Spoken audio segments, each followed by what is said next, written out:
Olá, irmãos planetários. Olá, irmãos planetários. Mais uma vez estamos aqui para fazer mais uma conversa. É uma conversa agradável, uma conversa com pessoas do bem, conversas com pessoas que realmente trabalham, fazem a diferença e gostam realmente de fazer o bem, né? E fazem de coração. A gente está aqui hoje nós vamos ter uma conversa com Nelson Giovanelli. Opa, ele já está por aqui. Vamos aqui chamá-lo já.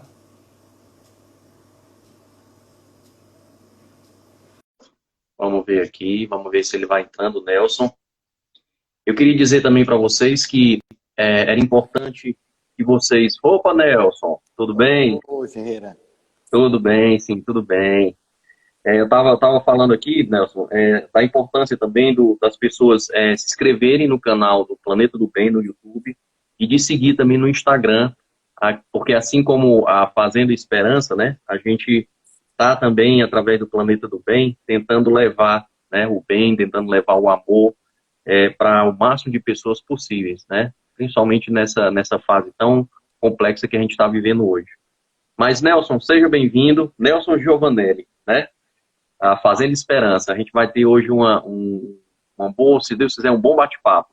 Eu gostaria, Nelson, já de começar fazendo, você perguntou, uma entrevista ou é uma conversa? É uma conversa, né? Uma conversa que a gente vai ter. E eu gostaria de que você iniciasse falando quem você é, quem é o Nelson. Quem é o Nelson Giovanelli? Bom, sou um rapaz, um jovem de 57 anos, que vai completar agora em setembro, né, mais uma primavera, né, e que tem uma alegria de viver, trabalhar na comunidade da Fazenda da Esperança, desde que ela nasceu há 37 anos atrás.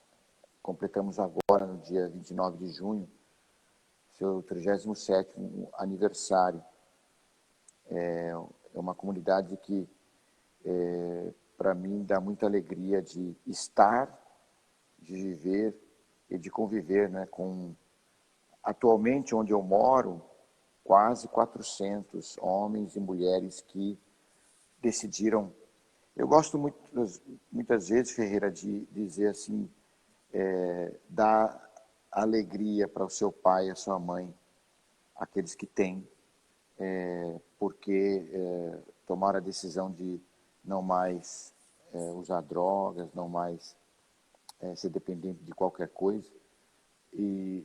Mas não é só aqui, essa comunidade ela se espalhou no mundo, hoje são 146 unidades em 23 países, uma expansão que, claro, não foi planejada por nós, não é que a gente tinha na cabeça que ia crescer da maneira que cresceu, mas que acolhe atualmente, além desses 400 que existem aqui em Guaratinguetá, onde nós temos a nossa casa-mãe, mais outros quase 5.000.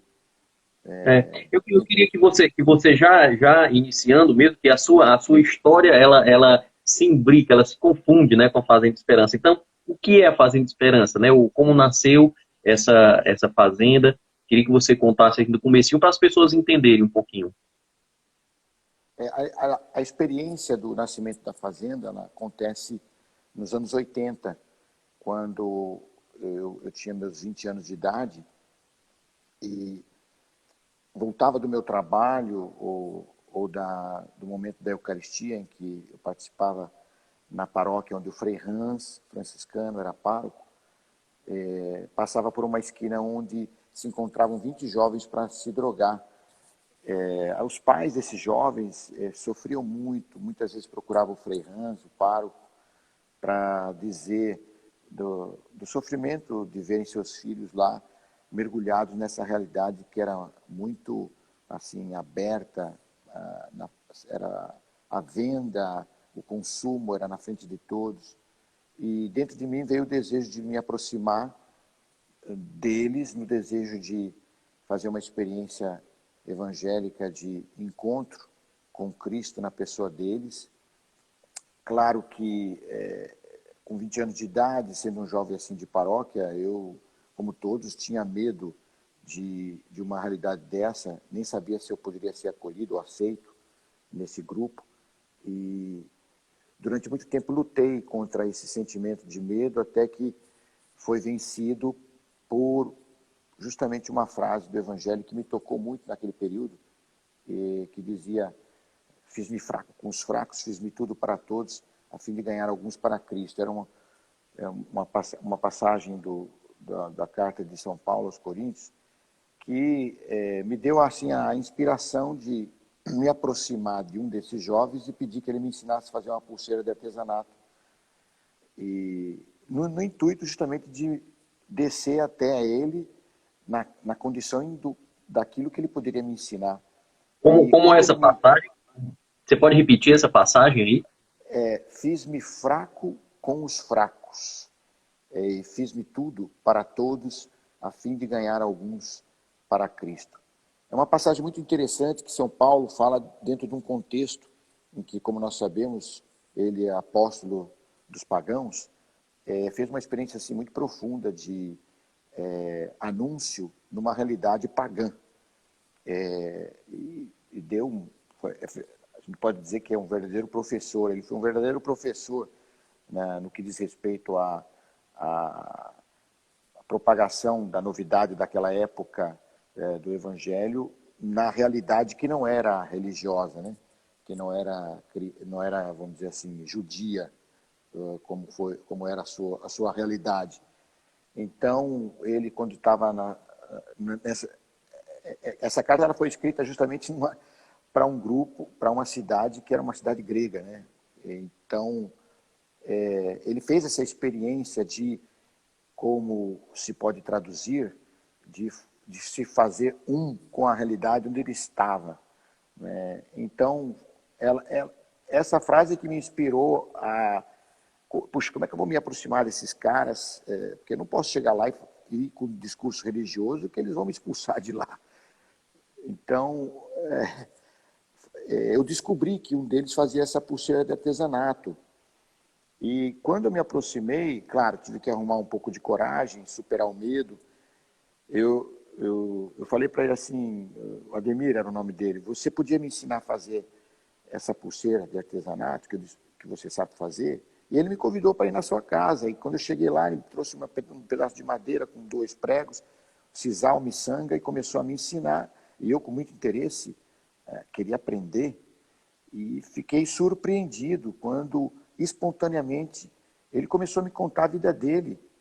E ao me narrar tudo aquilo que ele estava vivendo, e especialmente o sentimento de solidão, e o sofrimento de ver muitas vezes a mãe dele chorar, e ele não saber como mudar aquela situação, né? Fiquei assim muito, muito tocado. Eu não falei nada, só escutei e fui fazendo a pulseira. Ficamos 2 horas juntos. Fiz 3 pulseiras. Acabei que continuei não dizendo nada, eu só prestei muita atenção ao que ele falou. E quando eu estava para sair da casa dele com as 3 pulseiras na mão, ele me olhou nos olhos, me pegou no braço e disse assim: eu quero te falar uma coisa. Eu sinto que pela primeira vez na minha vida eu encontrei um amigo de verdade. E aí me deu um abraço. Ferreira, eu saí da casa dele com uma alegria que poucas vezes na minha vida eu tinha experimentado, né? Esse jovem plantou naquela hora, naquele momento, no meu coração, a convicção de que realmente aquela frase do Evangelho que me impulsionou até ele é verdadeira. Mas eu não imaginava que daquele primeiro passo estava como um embrião, no fundo estava sendo concebida a experiência da fazenda, porque ele depois me apresentou ao resto do grupo e fez questão de me ambientar no meio deles, porque, claro, eu chegando lá e vendo os outros, alguns eu percebia nos olhos aquele olhar de desconfiança, se podia ler nos seus olhos assim, o que esse cara está querendo aqui? Mas foi o próprio Ademir que fez questão de que eu criasse amizade com todos os outros, com um profundo respeito, nunca me ofereceu a droga e nem os outros também. E começou, então, aquilo que eu queria, uma amizade sincera, verdadeira, respeitosa. Comecei a conviver. Claro, a primeira semana não foi muito fácil, porque muitas vezes eu não sabia como me comportar, o que falar. E permaneci com aquela atitude de me fazer sem fazer o que eles faziam. E aí começaram a acontecer muitas experiências assim que marcaram, determinaram o nascimento da Fazenda da Esperança. Depois de 2 meses que eu já estava me encontrando com eles, um dia um deles me pede a bicicleta emprestada e na hora que ele me pediu, claro, era o meu único meio de locomoção para o meu trabalho, eu pensei, das duas uma, ou você ganha ou você perde. Quando eu digo você ganha ou você perde, é de novo fazendo referência àquela passagem famosa que nós conhecemos do Evangelho, né, que diz, quem perde ganha, ou quem quer ganhar vai perder. Então eu pensei, bom, vou entregar a bicicleta, isso foi questão de segundos, eu estou dando mais elasticidade a um fato que aconteceu em segundos. É. Eu entreguei a bicicleta para ele pensando, se eu perder, eu vou ganhar um amigo, né? Então, tá bom. E para minha surpresa, esse jovem, 3 dias depois, me devolve a bicicleta toda lavada e ainda me colocou um dispositivo que faltava no banco de trás. E pediu para a gente conversar em separado, e nessa conversa ele me revela o que acontecia dentro dele, dizendo, você quase perdeu a sua bicicleta, maninho. Começava a me chamar de maninho lá, né? E porque, olha, a minha intenção era de trocar por droga.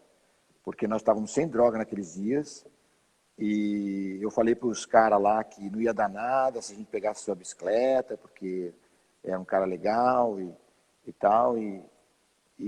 Mas, olha, a sua atitude me tocou demais, eu não consegui trocar, e estou muito feliz que você tenha a sua bicicleta de volta. E essa e outros fatos, que senão vai ficar muito longo, contar, determinaram o que aconteceu no dia 29 de junho de 1983. Né? Por isso que a gente completou agora, há poucos dias, 37 anos. Porque nesse dia, o Antônio, um dos membros desse grupo, pediu para a gente conversar em separado, ele já observando já todas as minhas idas lá e tantas outras coisas que aconteciam, ele chegou e pediu, dá para a gente conversar em separado do grupo, e nessa conversa ele chega para mim e diz, olha, eu tomei uma decisão, não quero mais chegar em casa e ver a minha mãe chorar, somos 8 irmãos, eu fui o único que me desviei, eu faz 1 semana que não coloco um cigarro de maconha na boca, não quero mais, e eu sinto que sozinho eu não vou conseguir, eu, por favor, quero te pedir uma coisa, me leve para onde você quiser, eu quero sair dessa. Eu preciso de alguém que me acompanhe 24 horas. Ferreira, na hora que ele falou aquilo, eu entendi claramente, essa pessoa que ele estava procurando não podia ser eu, porque o pedido que ele fez foi tão profundo que hoje, quando eu comento com todos os jovens que entram na Fazenda, sem ele se dar conta, ele estava, no fundo, colocando as bases daquilo que hoje é a Fazenda da Esperança. Ou seja, um lugar onde as pessoas podem encontrar a companhia de alguém que pode realmente seguir, acompanhar uma criatura humana 24 horas. E para mim era claro, não podia ser eu, tinha que ser Deus. Por isso eu cheguei para ele e falei assim, ó, tudo bem, amanhã às 19 horas, a gente vai se encontrar em frente da igreja. Porque eu sabia que lá tinha a missa, presidida pelo Frei Hans, e lá ele ia se encontrar com o sacerdote, com a palavra de Deus, com a Eucaristia, com a comunidade, com as mães e os pais lá. E essa companhia de Cristo que se manifesta em todas essas realidades. E ele veio e começou essa aventura, que deu início com ele, depois ele arrastou mais 4 dessa boca, e os encontros eram sempre à noite, na paróquia, com o Frei Hans, nas missas, e meus pais chegaram de viagem, estavam na África, e aí encontraram a nossa casa cheia de drogados, e com isso, essa experiência que começou de uma forma muito familiar, porque foi em casa e foi também Você levou vendo inicialmente para sua casa. em casa e depois à noite, quando a gente se encontrava à noite, porque depois eles iam para casa deles.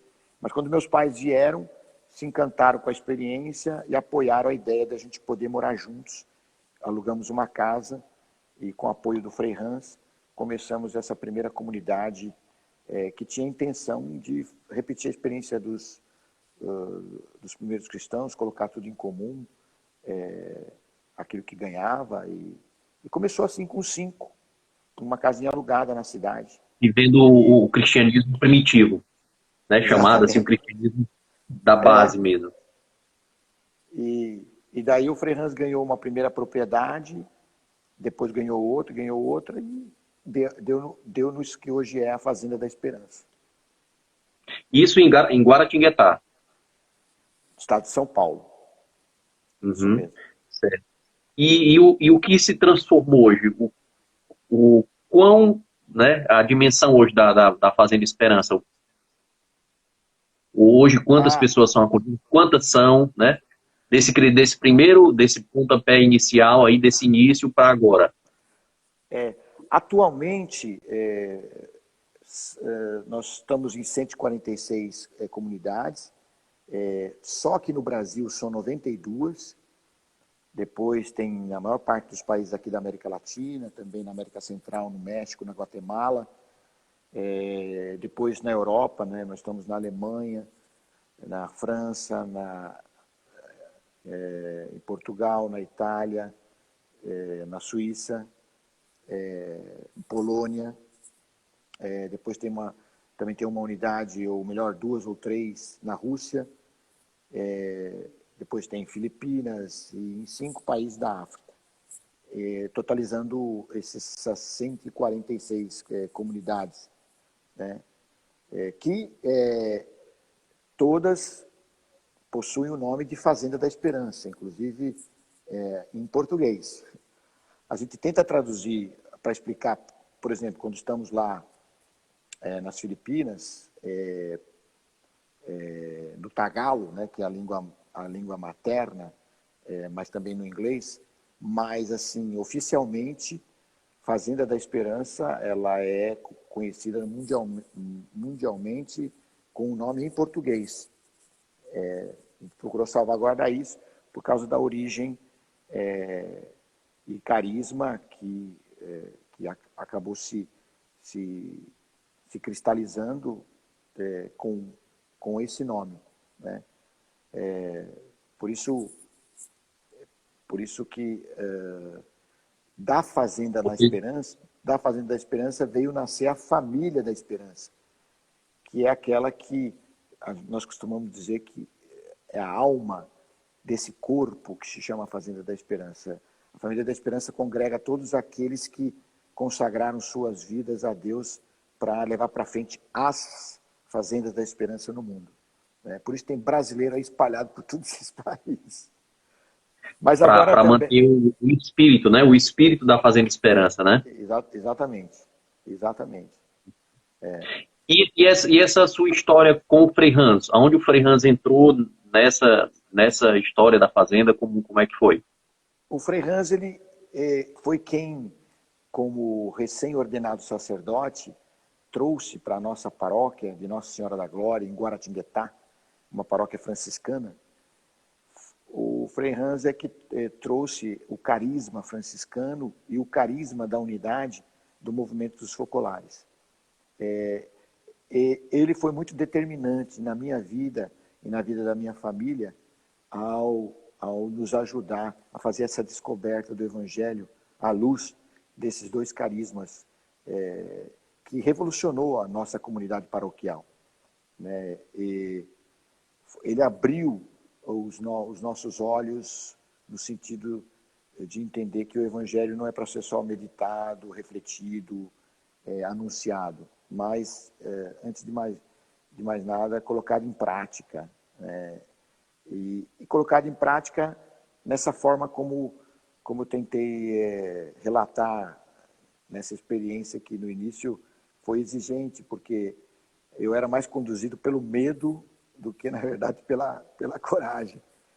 Então, esse espírito assim que o Frei, digamos assim, implantou, experiências que ele contava para nós, que Tá ele falhando procurava aqui um pouquinho fazer. a sua. Eu não sei se Pronto, é a sua ou se é a minha internet. talvez é a minha, vamos lá.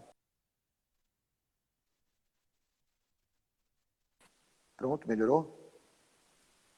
Melhorou. Tava cortando um Ótimo, pouquinho. O Nelson, pronto. é mais ou menos a história de Francisco de Assis, que falava que sigam, vão pregar o evangelho, né? E se for preciso, usem palavras. Isso mesmo. É É isso? dentro desse, é dentro desse espírito mesmo, isso mesmo. Aham.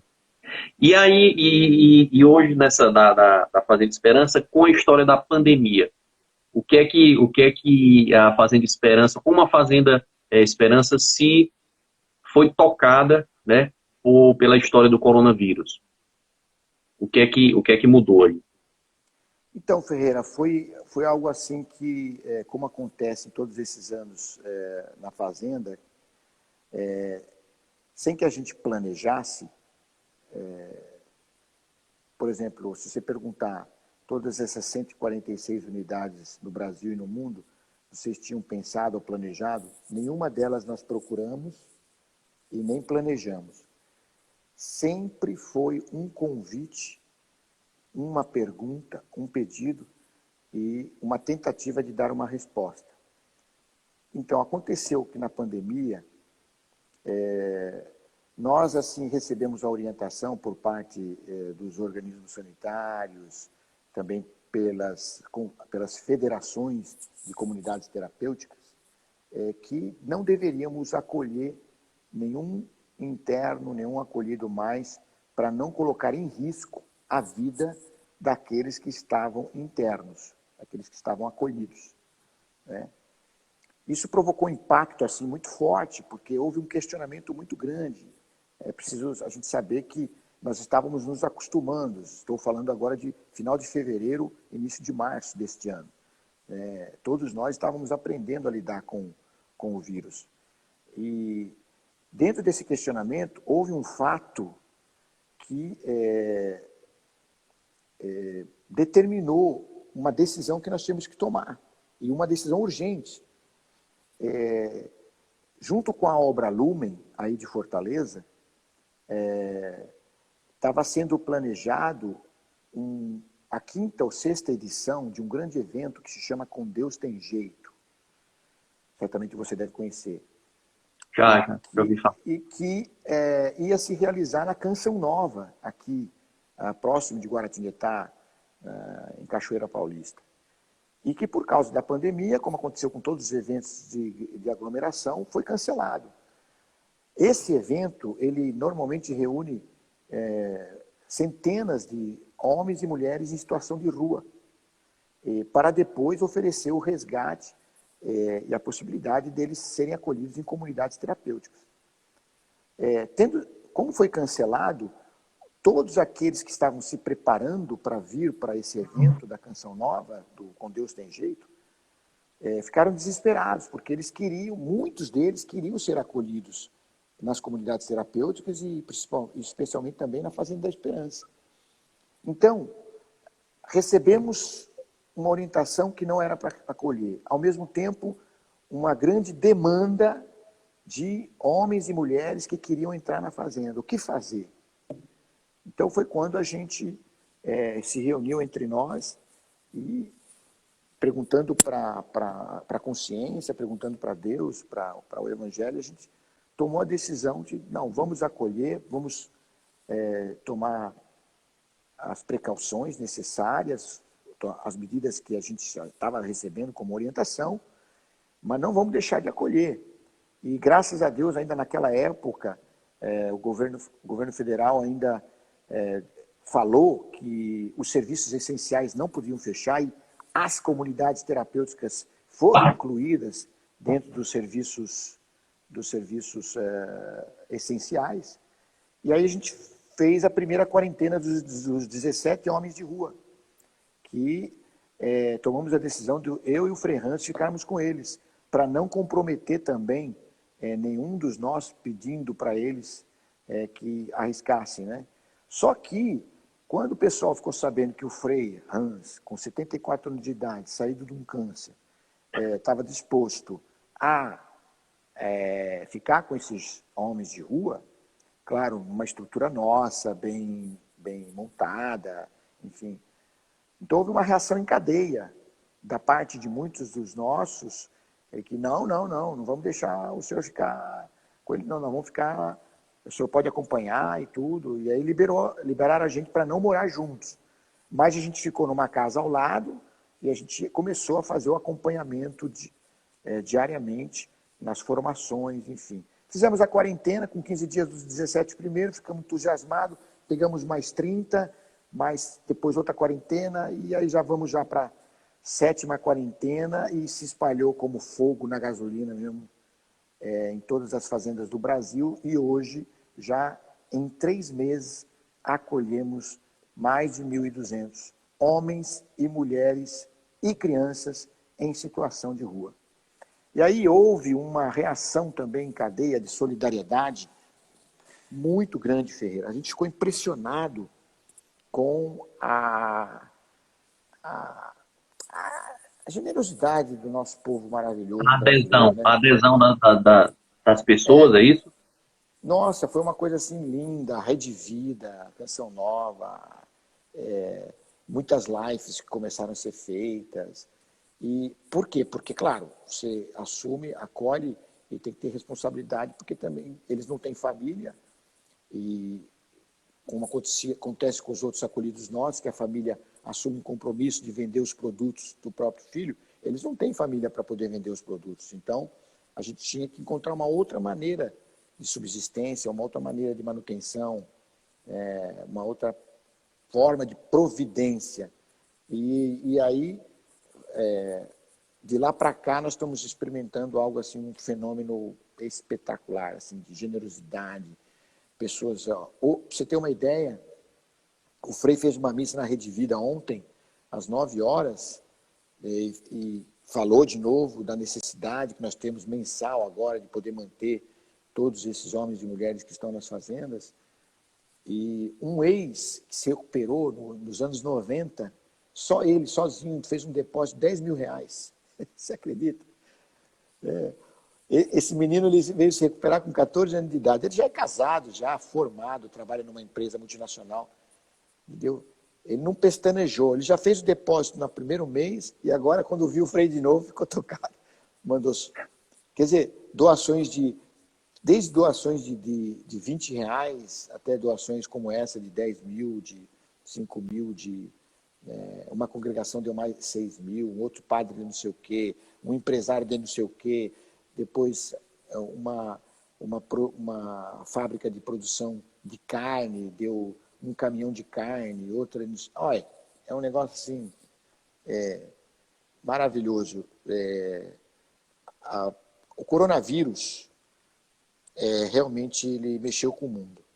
Agora, despertou em vários segmentos sociais, assim, um olhar voltado realmente para o outro, porque nasceram muitas iniciativas, não é só a Fazenda Esperança. A gente sabe que, por exemplo, essa iniciativa da Obra Lumen, de origem aí cearense, né? Com o Edwin, né? E essa turma, essa equipe, é um negócio espantoso. É claro que nós não teríamos estrutura, nós sozinhos, a Fazenda Esperança, de poder acolher esses 1.200. Os grupos nossos de apoio colaboraram muito. Mas se não fosse a Obra Lumen, Ferreira, não teria possibilidade. A gente dá uma ligação para eles, a Fazenda, por exemplo, agora mesmo nós vamos anunciar, a Fazenda de Teresópolis lá está com uma quarentena e pode acolher 15. É uma ligação ou uma mensagem do WhatsApp. eles têm um poder de articulação a nível de todo o Brasil que consegue, em 3 dias, mandar 15 homens de rua para a fazenda. Um negócio de louco.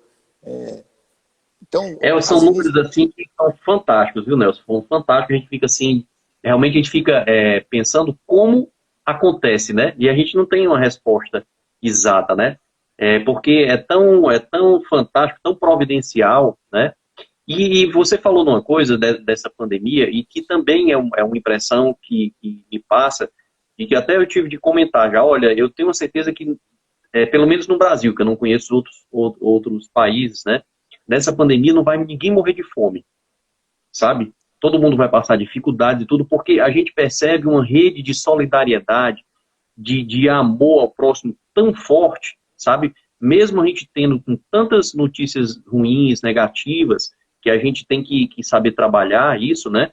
Aquela história de as coisas ruins a gente deixa passar e começa a cultivar, a cativar só as coisas boas, que aí a gente vê que tem muita gente fazendo esse tipo de trabalho e outros trabalhos, né? E a gente percebe, aqui em Fortaleza também a gente percebe mais pessoas nas ruas pedindo, né, por conta toda essa crise que a gente está vivendo, né? Não só da pandemia, mas a crise política, crise econômica, né? Mas a gente percebe muita solidariedade. Não é pouco. E aí você tá nos mostrando, né? Tá nos dando essa prova, realmente, de que é você fazer o movimento, né? O movimento do bem, né? E aí já outras pessoas já se engajam e já, surpreendentemente, a gente é abençoado com isso aí, né? Essa é a impressão, na verdade não é só impressão, é o que acontece, né? É essa percepção também que vocês estão tendo nessa pandemia. É, é, ela suscita, faz assim, nascer no coração de muitos assim perguntas assim profundas, né? Porque mexe com a vida e mexe com a morte. Então, a morte ela tem uma linguagem que é muito sincera e que faz assim a gente pensar assim, eu vou passar e tudo vai passar e que adianta fazer tanta coisa que depois pode assim, deixar saudade, pode deixar, mas o que realmente vai permanecer? Então, é como você falou, ela suscita, mexe e provoca decisões assim importantes na vida. É.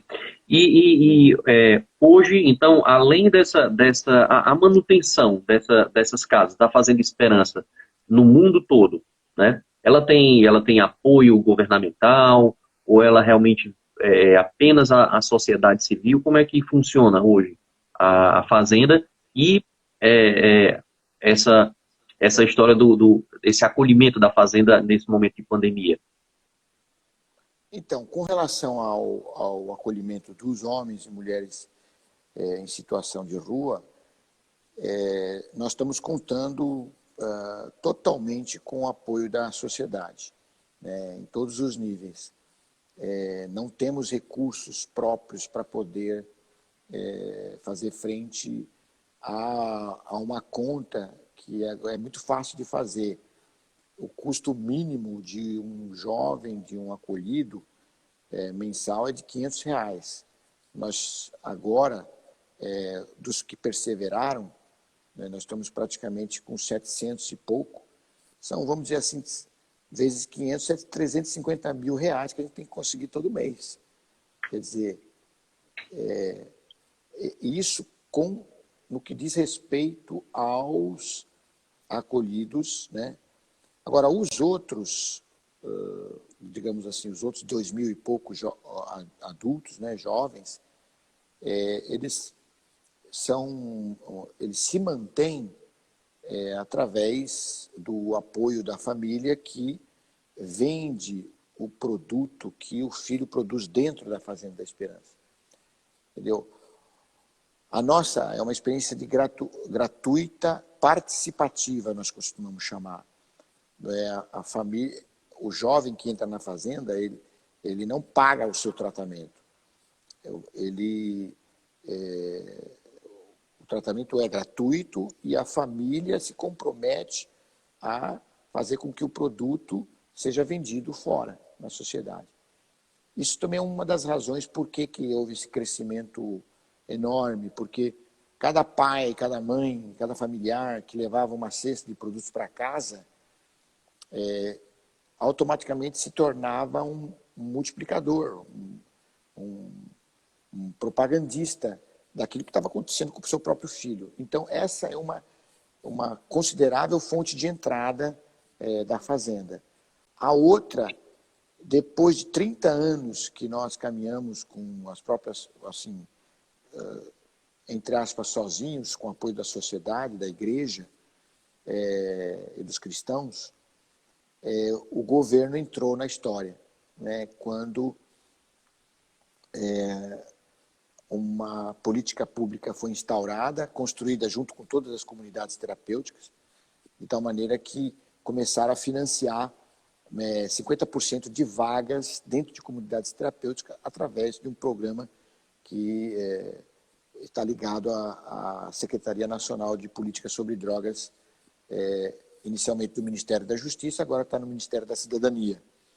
Então, essa política pública, ela já está funcionando mais ou menos há uns 7 anos. Você entende, né? A questão da solução de continuidade que acontece com as mudanças de governo, muitas vezes quis paralisar esse projeto que não conseguiu por conta da força enorme que as comunidades aqui no Brasil terapêuticas têm. Ferreira, quando eu digo assim comunidades terapêuticas, é uma outra coisa assim muito bonita no Brasil, sabe? A Fazenda da Esperança, ela está dentro de um contexto de um número, preste atenção, olha, são 2.500 comunidades no Brasil, de liderança religiosa. São católicas, evangélicas, espíritas, é uma coisa assim, impressionante. O povo brasileiro ele consegue se virar com as iniciativas que o coração generoso tem. Especialmente porque, a começar das mulheres, né, que as mães, digamos assim, que salvam esse país, né, que tem iniciativas para resolver o problema porque quer salvar seu filho. O amor feminino é um momento fantástico. Então, por isso, as comunidades assim, terapêuticas se uniram, formaram muitas federações e, recentemente, a Fazenda da Esperança e muitas outras federações constituiu a Confenact, que é a Confederação das Federações de Comunidades Terapêuticas do Brasil, que representa uma força social, né, e política muito grande no governo, entendeu? Inclusive para fazer com que o governo, que tem uma tentação, muitas vezes, de quando dá dinheiro, de querer interferir na metodologia das comunidades, nós conseguimos fazer-nos respeitar, entendeu? Ou seja, somos respeitados no sentido de que, por sermos de liderança religiosa, nós conseguimos, inclusive, colocar até em termos de lei que as comunidades podem, num país que se chama laico, ter uma metodologia espiritual e religiosa, entendeu? Isso, em outros países, é quase impossível de pensar, entendeu? Ou seja, fantástico. Esse aqui do Brasil eu acho fantástico. o governo tendencialmente quer forçar, quando dá dinheiro, as instituições a serem laicas. Tem aquela mania de falar que o Estado é laico, então o resto, entendeu? Não pode haver interferência religiosa. Não tem nada a ver. O Estado é laico, mas o povo é religioso. Então, nós conseguimos, com a força da união de todas as comunidades, enfim, uma articulação muito bonita, fazer com que sejamos respeitados e que o governo dá o dinheiro, fiscaliza, como é papel realmente do Estado, mas respeita todo o nosso método Trabalho, né? com o trabalho que a gente faz também de Eu vi espiritualidade. O Frei Hans falou uma vez, e me corrija se a frase foi essa, que faz bastante tempo, mas me marcou muito.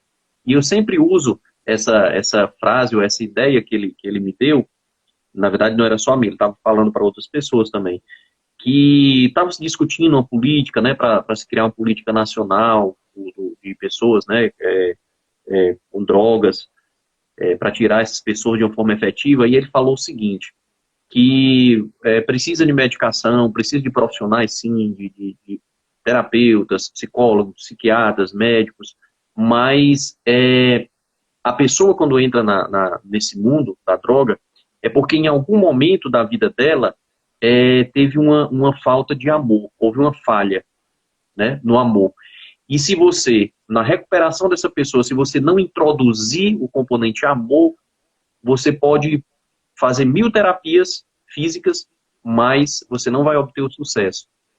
Como é que... eu queria que você explicasse um pouquinho disso aí. E é isso mesmo o que o Frei Hans falou? Eu captei essa essência? Absolutamente sim, porque somos feitos para amar e para ser amados. E por isso, todo jovem que entra na fazenda aprende da fonte do amor, que é o próprio Deus, a forma como ele pode crescer nessa capacidade que existe dentro de cada um de amar. Então, é interessante, Feira, porque especialmente quando nós vamos para as nossas comunidades fora do Brasil, em regiões onde a predominância não é a católica, então nós temos jovens que vêm do mundo muçulmano, ateu, e não há dificuldade com essa abordagem espiritual e religiosa. Por quê? Porque parte desse princípio que você acabou de falar, que é do amor. Então, nós chegamos O a amor ter é um sentimento universal, né? O amor nós, não tem cor, não tem religião, não tem... é É isso? isso mesmo. E aí, mesmo não sendo comunidades católicas, mesmo assim, vocês conseguem aplicar a terapêutica da Fazenda Esperança. É isso? É, a fazenda, ela, todos sabem quando entram na fazenda que é uma instituição católica. A pessoa, quando entra e que vem de uma origem, vamos dizer assim, confissional ou não confissional, não tem dificuldade porque existe esse princípio básico do amor, da tolerância, do respeito, que permite que a pessoa consiga viver entre pessoas que têm uma confissão religiosa e outras que não, entendeu? Por conta desse princípio do amor. Uhum. Muito, muito, muito bom mesmo. Tem aqui algumas perguntas, o Nelson, e uma pergunta que veio aqui recorrente é como essa pessoa, se você tem alguém que esteja numa situação precisando desse auxílio, como ela procurar a Fazenda Esperança? Basicamente, ela precisa manifestar o desejo de querer se recuperar e faz isso, nós pedimos através de uma carta manuscrita, que agora com as redes sociais é até enviada pelo próprio WhatsApp, mas que deve ser escrita pela própria pessoa, porque nós necessitamos que ela manifeste a sua vontade pessoal e não somente do familiar. Porque muitas vezes nós sabemos que a família quer a mudança do filho, mas para nós, como nós trabalhamos com a vontade pessoal do candidato, então por isso ele tem que manifestar. Aí nós mandamos uma resposta explicando tudo aquilo que vai acontecer, os exames que precisam ser feitos, os procedimentos necessários, a explicação de como é o método, enfim. E depois se marca o dia do acolhimento e ele vem para essa data que é estabelecida. Então tem que vir a vontade de dentro para fora, né? Não é nada, né? É isso? Isso mesmo.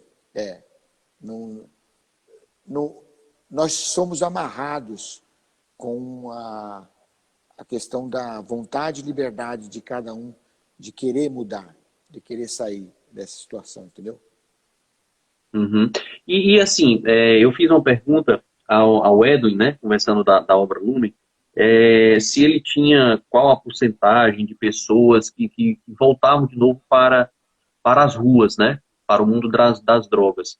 E ele me, surpreendentemente, ele disse, olha, recuperamos todos, né, todos, em algum momento, você, depois que você é tocado por aquele sentimento, né, foi isso que eu entendi. E na Fazenda Esperança, como é que você me responderia isso? Qual é a porcentagem de pessoas que vocês conseguem é, botar de novo nesse caminho do amor? Essa resposta que o Edwin deu, ela é fundamentada no fato de que qualquer pessoa que se encontra com esse amor, que para nós cristãos é o próprio Cristo, ela não tem como não mudar, não tem como se recuperar. Então, dentro desse contexto, a resposta é a mesma, são todos. Não há possibilidade de alguém que não tenha feito esse encontro não se recuperar. Agora, no mundo leigo, a gente normalmente comenta que é de 70%, 80%, entende? Que faz uma mudança. Mas eu me uno à resposta do Edwin, porque é assim mesmo. Quem se encontra interiormente, pessoalmente, com amor com Cristo, não tem por que não se recuperar. E por isso pode-se dizer 100%.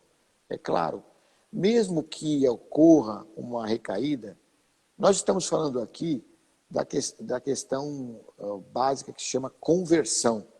Ou seja, e na caminhada nossa aqui nessa terra, não há ninguém também que, mesmo tendo feito a conversão, não sofra de tentação e não tenha recaída.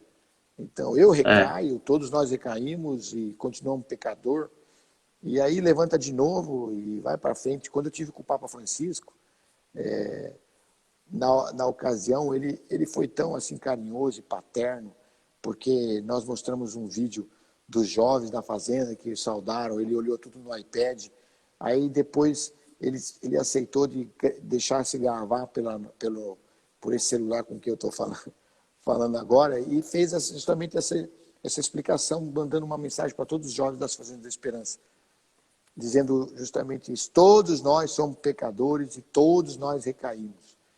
Mas quando recai, é só uma questão de levantar de novo. E não precisa ficar perdendo tempo chorando porque recaiu. Então, a consciência de que eu vou me levantar de novo faz se pensar que essa resposta do Edwin é correta. É correta, né? É aquela, como diz nossos irmãos evangélicos, depois que você encontra Jesus, não tem mais como desencontrar, né? Depois que você conhece, não tem mais dizer, olha, não conheço esse aí, né? Porque tá lá, foi plantada a semente, não é isso? Pode querer fugir, mas fica lá dentro, vai fazer o quê? Um dia vai germinar, né? Um dia vai germinar. Tem muitas perguntas aqui, mas eu vou falar aqui para as pessoas que estão acompanhando a gente, que encaminhar essas perguntas direto lá ou para o site aqui da Fazenda Esperança, né? Ou então pode ser aqui para o Planeta do Bem também, tá bom? Mas tem muita gente aqui, Nelson, muitas pessoas assim, mandando mil abraços para vocês, assim, realmente falando que são pessoas que já passaram pela Fazenda, né? Que estão hoje aqui recuperados, que estão, enfim, vivendo a vida normal. Muitas pessoas, assim, mandando muito sentimento de amor e de gratidão a você, né? Não só a você, mas com certeza a todas as pessoas que fazem a Fazenda Esperança. A gente vai ter que se encaminhar agora para o final dessa conversa, né? Que a gente tem só uma hora, que aí o Instagram desliga. Senão o Instagram desliga, exatamente. Você, primeiro, queria que você disse que tem uma live amanhã, que você quis dar um recado, né, mais cedo, da Fazenda. Isso mesmo. Amanhã nós normalmente todo mês fazemos uma teleconferência com todas as fazendas do mundo e reunimos todos os jovens. É um momento muito bonito, traduzido em várias línguas, enfim. Mas dessa vez a gente vai abrir as portas dessa teleconferência para todas as redes sociais e para que se torne uma live mesmo, como um tributo à vida de Dom Mário Rino Sivieri, o bispo emérito de Propriá, que é considerado como um cofundador da Fazenda da Esperança, porque ele ainda como sacerdote foi aquele que acreditou e deu a dimensão missionária dessa nossa experiência ao fundar a terceira Fazenda da Esperança, fora de Guaratinguetá. E ele, depois que o Papa o nomeou bispo dessa diocese de Propriá, antes ele estava em Lagarto, em Sergipe, continuou em Sergipe nessa diocese, e dedicou, além da sua diocese, né, o resto da sua vida para a Fazenda da Esperança. Então, amanhã, às 9 horas da manhã, no Amanhã, YouTube, dia 3, né? Dia dia 3 3 de julho. Que depois a gente vai ficar gravado essa live e vai ficar no YouTube também, né? Mas dia 3 de julho, né? 3 de julho, 9 horas da manhã, pode-se acessar através do Instagram da Fazenda Esperança, ou o YouTube da Fazenda da Esperança, no Facebook da Fazenda da Esperança. Enfim, todos esses, se pode acompanhar essa live que queremos fazer sobre a vida de Dom Mário. Muito bem. E com esse espírito, Nelson, eu fiquei assim, muito, muito feliz, muito tocado, muito emocionante, sabe? Essa sua história de vida, tá certo? Eu queria agradecer, né, por você compartilhar aqui com a gente, né? E por esse trabalho, que não é nem trabalho, né? Por esse, não sei nem que palavras dá, mas é fantástico que vocês, né? Porque isso não é da gente, né? A gente é apenas instrumento, né? É o que vocês fazem, né? E isso faz com que essa ideia do planeta do bem, de pegar todos esses bons exemplos e divulgar. Eu acho que a gente tem meio que até a obrigação, né, de pregar, de mostrar para as pessoas do mundo todos os bons exemplos, porque a gente sabe que o mundo, ele vibra no bem, o nosso planeta, ele vibra no bem, o bem é maior, é porque às vezes as pessoas que não estão vibrando no bem, às vezes são minoria, mas fazem mais zoada e a gente tem a impressão que eles são maioria, né, mas não são. E aí as redes sociais, né, agora o Instagram, e essa impulsão que teve com a pandemia, né, de usar as redes sociais, né, todo tipo de redes sociais, para realmente divulgar essas coisas boas e unir essas coisas boas, aumentando cada vez mais no coração das pessoas, que às vezes podem se encontrar, achar que estão sozinhas, que estão isoladas, mas não estão. Tem muita, muita, muita gente, né, vivendo bem, fazendo bem, vivendo o amor, pregando o amor, e é isso realmente o que é evangelho, o que pauta, né? O que Jesus nos deixou aí, né, para as nossas vidas. Então, eu sou muito grato, muito obrigado por você compartilhar essa história fantástica, né, da Fazenda Esperança, né, que se confunde a sua história com a Fazenda Esperança, né? Não dá para dividir, né? São as mesmas pessoas, né? Que o Frei Hans também, todas as pessoas que fazem parte, né, dessa comunidade, desse trabalho belíssimo. Eu queria que você desse agora, nesses minutinhos finais, nos falasse uma mensagem final que você queira deixar aí para as pessoas que estão nos ouvindo e para as pessoas que vão escutar posteriormente. Eu gostaria de agradecer, Tá, um pouquinho Ferreira. aqui. Bom, vamos lá. E agora vai. Tá bem? Tá bem? Ele já... Pode falar. Pronto. Tá. Eu gostaria de deixar aqui a mensagem de que o amor ele é assim a descoberta maior que uma criatura humana pode fazer, e como estava dizendo, o amor é a descoberta maior que uma criatura humana pode fazer, e que vale a pena a gente não reservar nada para nós, para dar essa alegria para os outros, porque descobrimos a capacidade de amar em cada um. Tá bom. Muitíssimo obrigado, Nelson Giovanelli, né? essa conversa maravilhosa, né? Por dividir tão bem esse. Você quer falar mais alguma coisa? Vai falar mais alguma Não, não, coisa? é isso mesmo. Tá bom, e espero, se Deus quiser, a gente se encontrar em breve, né? E poder dar um abraço aí, né? De agradecimento. Então, sinta-se abraçado, você e todo mundo da Fazenda Esperança. Vocês aqui, as pessoas que estiveram conosco, né? Nessa hora tão maravilhosa aí das nossas vidas. Obrigado, Nelson. Paz e bem, Obrigado, né? Paz Ferreira. E um para abraço a todos vocês. todos. Tá bom. Grande abraço. Um abraço da família Beija-Flor Tchau. também. Tchau, tchau. Amém. Tchau. Tchau.